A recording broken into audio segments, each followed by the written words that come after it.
In this video, I'm going to share 7 fasting tips for new Muslims. These are practical and very easy tips to follow. They will help you remain energetic and focused this Ramadan. They will help you maintain a healthy lifestyle and stay as active as possible as you fast. If you're not a new Muslim, you will still find value in this video. Let's get to it. Salam, I'm Veronica Adali. I'm a revert to Islam, a founder of a modest activewear brand, a content creator, a wife, and a mom. I share my life and business journey as a Muslim woman living in New Zealand. My mission is simple: help Muslim women to embrace modesty and hijab while following their true passion. I create content to boost self-confidence, mindset, and lift your spirit so you can successfully balance faith, career, and motherhood. Subscribe for inspiration, motivation, and lots of laughter, all from a Muslim woman's perspective. Fasting is a great way to practice self-control, develop patience, and remember the less fortunate. Fasting can also be very overwhelming for new Muslims, especially if they're not used to it. A lot of people think that fasting is very, very difficult to do, but it just isn't. It can be challenging, but it's so much easier if you approach it with a little bit of strategy, a little bit of planning, and preparation for this holy month. I was there back in 2013. I was so overwhelmed as I approached my very first Ramadan. I actually created an entire video about it where I share my first fasting experience. I'm going to link it over here. I'm going to link it in the description below. Make sure you check it out. And that's why I really want to share these tips with you to help you make your first fasting experience and your very first Ramadan as successful as possible and as enjoyable as possible. So tip number 1, don't ever skip your morning meal suhoor. Suhoor is the meal that we eat before dawn, just before we begin our fast. We have to get suhoor in before the morning prayer Fajr is called. Suhoor is supposed to sustain us for the entire day as we fast. You need suhoor to function properly at work, at uni, or taking care of your children if you're a mother like I am. The importance of suhoor is to provide your body with the nutrients and the energy it needs to go through the entire day fasting. If you skip your morning meal, you might feel very sluggish and fatigued by midday. The truth is that good quality nutrition and healthy foods will give you the best quality energy to get you through the day. What you actually eat for suhoor will also affect how good you feel as you fast. During Ramadan, it's even more important to stick to a healthy and balanced diet so that you have that much needed energy to get on with your busy life.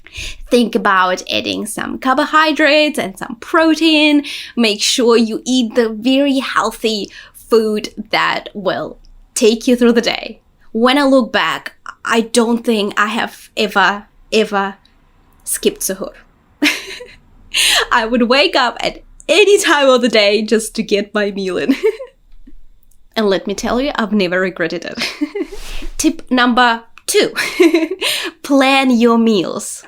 Meal planning will help you to be more mindful about what you're eating. It's a great way to save time, so you can spend more time in worship, as well as avoid overeating at night. You can actually plan out what you're going to have for suhoor and for iftar, so that when the time comes to break your fast, you don't run to your pantry and grab whatever is there, whatever unhealthy, quick thing you can put into your mouth. You will thank yourself later if you just establish a little bit of preparation when it comes to your meals. Also, if you plan properly, you won't fall into temptation to act on all of your unhealthy cravings when the time comes to break your fast, and make impulsive decisions when it comes to your food choices. At least plan for suhoor. Trust me, it takes so much pressure off when you know exactly what you're going to have for suhoor, or you have it ready for you in the fridge. You don't want to start your fast feeling stressed out and overwhelmed. Tip number 3, drink as much water as you can and be very disciplined when it comes to your water intake. The importance of hydration during Ramadan cannot be overstated.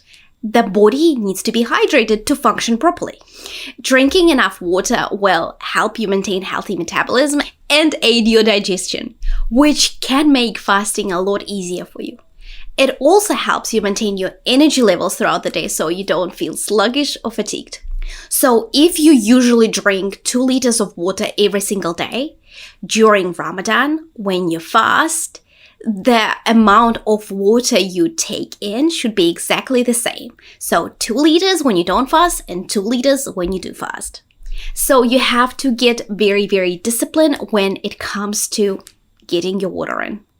I also recommend introducing electrolyte drinks. I personally use hydrolyte electrolyte powder or tablets. You just dissolve them in the water, and that adds extra electrolytes to your water, which makes it a lot easier for you to rehydrate your body after a long fast. Moving on, watch your portion size. It is very common for people to overeat during iftar because, of course, you are very, very hungry and you have this beautiful food in front of you. All you want to do is jump in there and eat as much as you can. But it takes the body approximately 20 minutes to actually register that it had enough of food and it doesn't feel hungry anymore.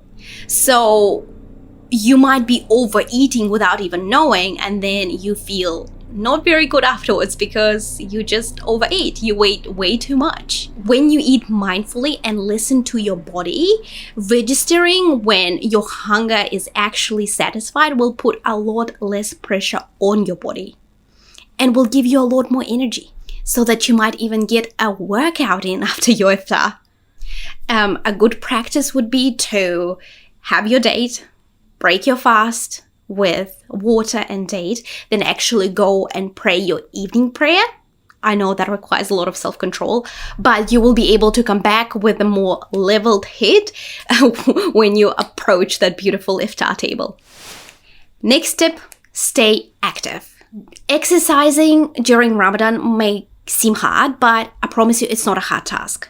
As long as you avoid strenuous exercises like HIIT cardio and focus on more low-impact workouts like daily walks, Pilates, and yoga, you can maintain your fitness, keep your blood circulating, and keep your mental well-being in check.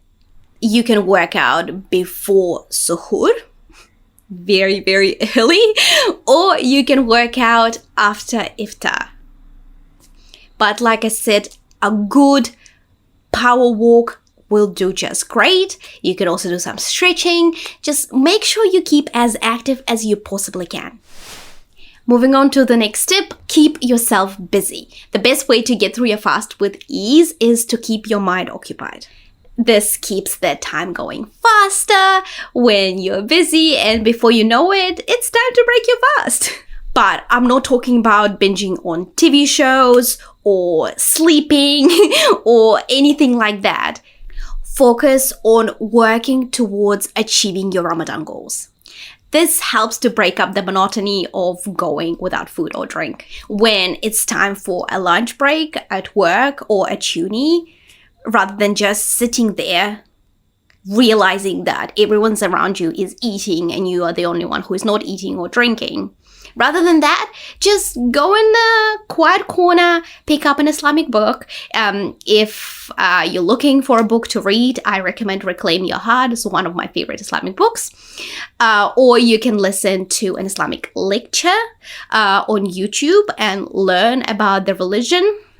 Or you could also take a walk around the block and get those steps up and stay active this Ramadan. Whatever you do, keep your mind occupied rather than focusing on the fact that you are so hungry and thirsty. Okay, and tip number 7. Approach fasting with a positive mindset. Positive mindset and approaching fasting with a positive mindset will help you have the most successful Ramadan. Focus on aspects of fasting that are beneficial for you, like getting closer to Allah subhanahu wa ta'ala by praying more and reading and listening to Quran recitation. focus on that than the lack of food and drink. I can give you a good example. I take cold showers or cold plunges in my pool every single day, and they're never ever as bad as I anticipate them to be. Getting into a cold pool, my mind is racing 100 miles an hour. But once I'm in it, it's totally fine, and it was never as bad as I thought it would be. Same comes to fasting. It's not as scary and as hard as you think it is. So don't dread your fasts. Embrace them and enjoy them. There are many, many ways you can do to prepare yourself physically and mentally to have a successful Ramadan and make your fasting journey as enjoyable as possible. I really hope you found value in this video. If you did, make sure you leave me a thumbs up and comment below. Let me know. If this is your first Ramadan, I would love to know how you're going and how long are your fasts each day. Let's just start a conversation in the comment section. I will be replying to every single comment, and if you are keen to see more Ramadan related content, I will be posting it for the entire month of April, so make sure you subscribe to my channel. I really hope you are enjoying your fast so far. Ramadan Mubarak, and I'll catch you later.